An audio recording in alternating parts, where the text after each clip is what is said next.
Olá, povo do Eterno, o povo que cumpre mandamento, o povo que faz techuvá. Shalom a todos vocês, shalom, leculan, shalom, haverim.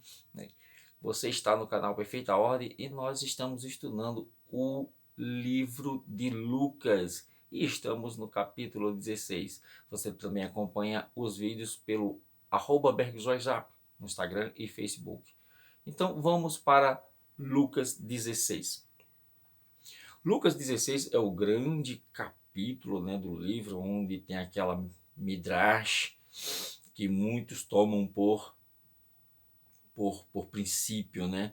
Ele começa assim, né, hablou Yeshua dizendo a sus talmidins, né, ou sus talmidim, havia um homem rico que tinha um mordomo, e este foi acusado entre eles como, assim, ruim de negócio, né?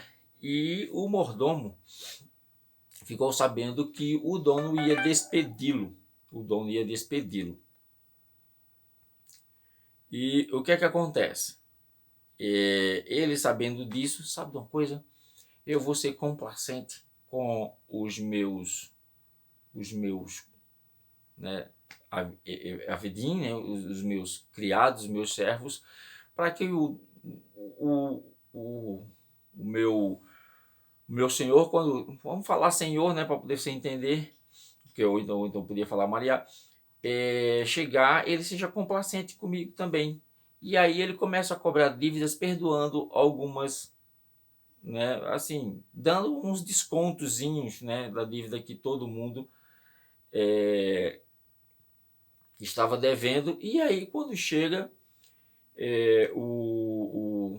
o dono, né, e aí ovaciona ele, realmente, agora você fez um negócio bom.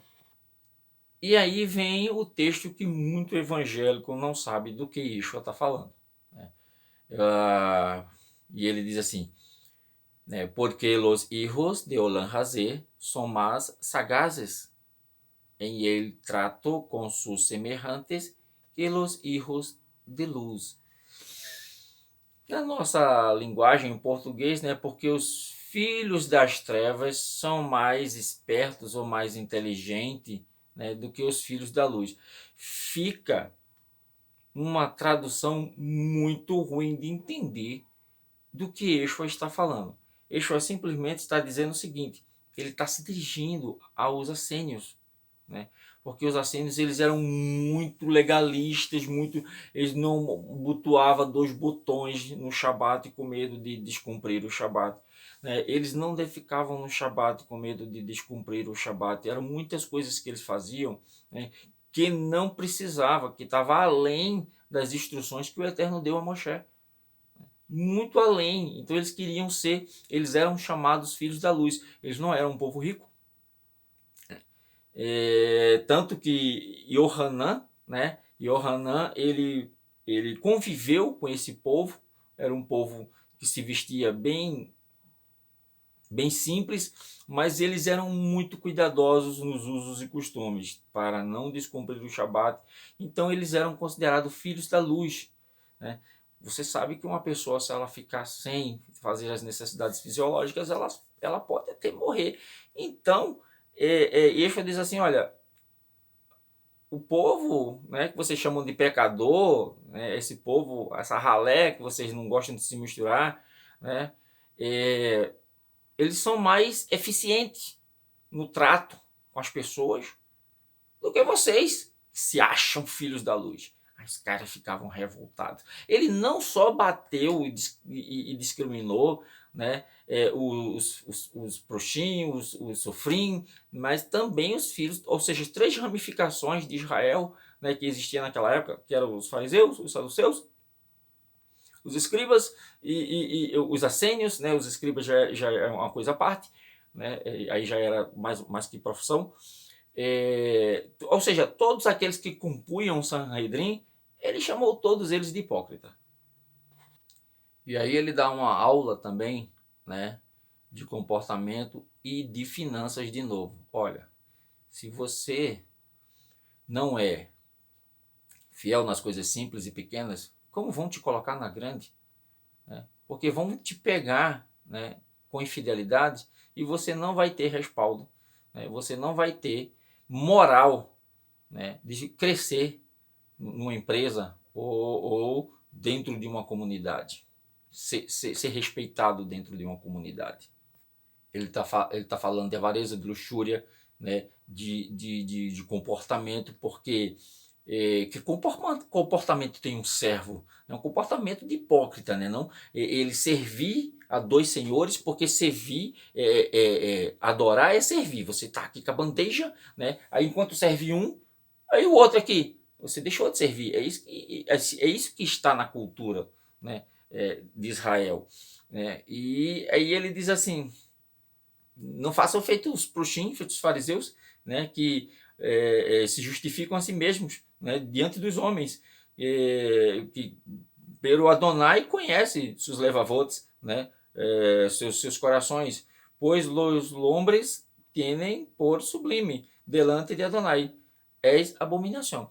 O que vocês têm como sublime, né, diante dos homens é abominação para o Eterno. E ele diz: La Torá e los Neviim, né, ou seja, que o povo chama de lei, né, eram concernientes a Yohanan. Desde então, és anunciado el Malhut de Adonai, e todos se esforçam por entrar em ele. O texto, né, todos querem ganhar para poder querem obter o poder, que é para poder cobrar para que outros entrem no reino dos céus. É assim que eles chamam.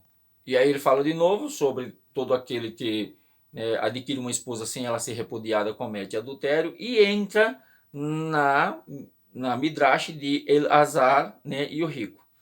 Que Elazar, ele era o pobre, né? Isso não quer dizer que todo pobre é justo, né? Por isso que é uma midrash, porque se fosse verdade, então todo pobre vai entrar no reino do Eterno e todo rico é lançado fora. Não é assim, é só uma midrash.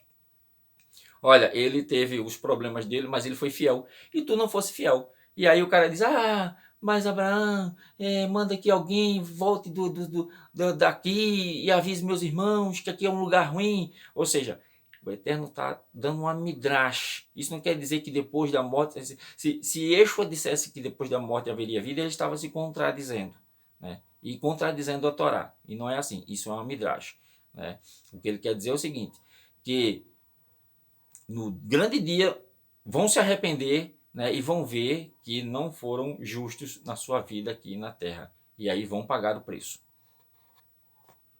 E olha o que Yeshua diz. Yeshua nem fala dele. Ele nem fala dele. O que é que Yeshua diz? Porque como ele está vivendo no momento em que o Novo Testamento não foi escrito ainda, ele diz assim: não, eles têm Moisés, né, e Elias, Moshe e Eliarro, e os profetas, que eles escutem ele. Que eles escutem ele. Mas se um morto vir... Não, se eles não escutam nem Moshe, né, que eles têm por profeta, homem que falou com o Eterno face a face, e Elias, o grande profeta também, né, eles não escutam esses dois, como é que eles vão escutar um morto? Eles vão dizer: tu tá de piada, tu tá de conversa. E ouve, né? E você vê que Lázaro, o outro que ressuscitou, que Lazar também, ele vem dos mortos, mas ele não conta nada, né? Ou seja, isso quer dizer que depois da morte apagou. Ninguém cessa tudo, como o Eclesiastes diz. Lázaro não voltou contando: eu tive no inferno, tive no céu, não. Não mesmo, né? Então para com isso, né? Para de seguir essa religião, né, de multifaces, que é o cristianismo, que agrada a todo mundo. É um cavalo de Troia, né? O cristianismo é um cavalo de Troia, lindão, por dentro ele está tudo podre, né? Você não sabe do que eu estou falando, né? Então acompanha a gente que a gente vai te contando devagarzinho o que é a religião multifaces que agrada a todo mundo. Obrigado por assistir até agora. Se você assistiu até agora, você é forte, né? Você é forte. Você é uma pessoa que quer conhecer as coisas. Shalom a todos e até o próximo vídeo, se assim o Eterno nos permitir. Até mais.